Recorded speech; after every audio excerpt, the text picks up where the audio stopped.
Добрите идеи могат да променят света, но не са достатъчни. Добрата идея трябва да вдъхновява хората, да ги обединява, да ги увлича.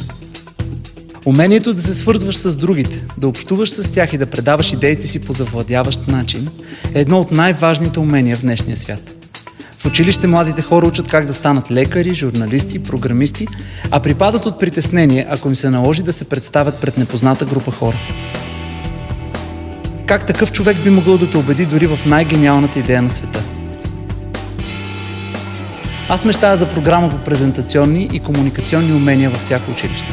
Само така децата ще станат уверени, ще могат да раждат нови идеи и да запалват с тях хората около себе си. Само така се променя света.